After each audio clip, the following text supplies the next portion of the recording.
Welcome into Paul Catalina's Top 5. Today, we've talked a lot about newcomers in college football, several different articles about it.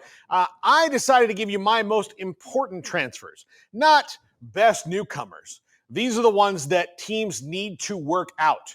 They need them to hit. Very, very much so. Let's dive in. Number 5. Also brought to you by Flag and Anthem. This shirt right here, it's a Flag and Anthem. Link in the description, and you get 20% off with our code 365sports. You can dress just like me, or Keegan Bradley, or Christian McCaffrey. All three handsome, successful athletes.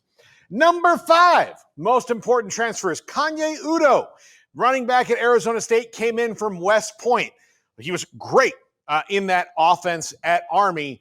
Can he pick up some of the slack that Cam Scadaboo leaves? Now, I don't think anybody's going to pick it all up because if you've watched this show at all, you know that I'm one of Cameron's Scadaboos.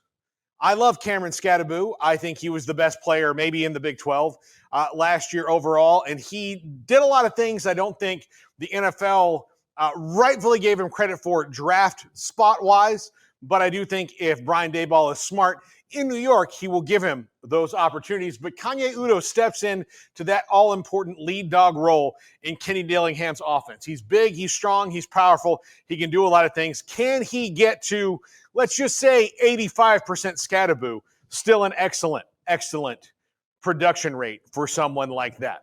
Number 4, Fernando Mendoza, quarterback at Indiana, transferred in from Cal. Look, if Indiana wants to be more than a one-hit wonder, Fernando Mendoza has to run Curt Cignetti's offense as efficiently as Curtis Rourke, the Canadian cannon, did last year. Fernando Mendoza had a good year at Cal. It didn't show up in their record. Their offense was fantastic. Their defense was abysmal. Now, Jaden Ott, who was hurt all last year, is on his way to Oklahoma. He was their best offensive player, as are 4 of the running backs on the way out the door at Cal.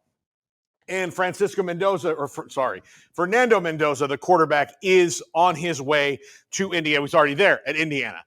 They need him to hit like Curtis Rourke did last year if that offense is going to put up the kind of numbers they did last year. And they were prolific a year ago. And look, the schedule did work out for them last year. It may not this year. But that offense has proven to be prolific, both at James Madison and at Indiana. So let's see how Mendoza does in year 1 with the Hoosiers. Number 3, Mikey Keene at Michigan.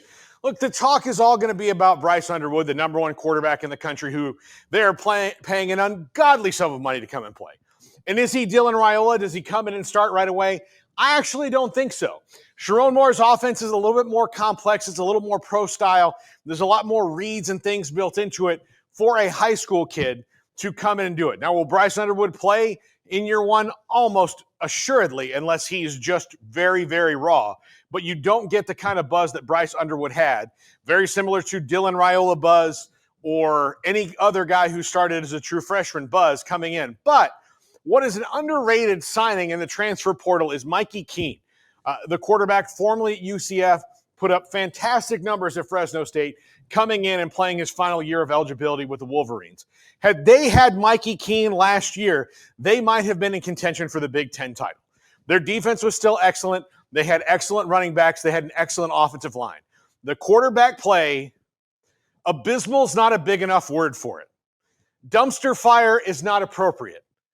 Maybe a garbage dump fire? Like a toxic waste, nuclear, Chernobyl, dumpster, garbage dump,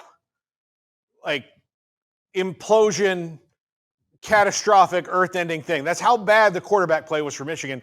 And they still wound up being at Ohio State and winning a bowl game. That's because everything else was really, really good. Mikey Keene is head and shoulders above anybody who took a snap at Michigan last year. So if Bryce Underwood doesn't win the job, Michigan's actually set up well here to be successful because Mikey Keene is a ball player. Now, is he an NFL quarterback? More than likely not. But he is a gamer. He knows how to win games, and he knows how to distribute the ball. Super talented guy. Really, really enjoyed Mikey Keene as a leader. I think he's going to work out great for the Wolverines and will allow them to bring Bryce Underwood along at a reasonable pace. Now, does he eventually wind up winning the job? Maybe, but I really do like Mikey Keene. You heard it here first. Number 2, wide receiver Concepcion transfers from NC State to Texas A&M. Texas A&M's offense was pretty good in year 1 under Mike Elko and Colin Klein.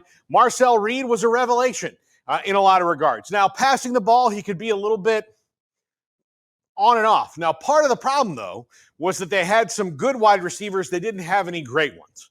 They didn't have any guys who could reshape a game, take over, a series of downs and just make it all about them.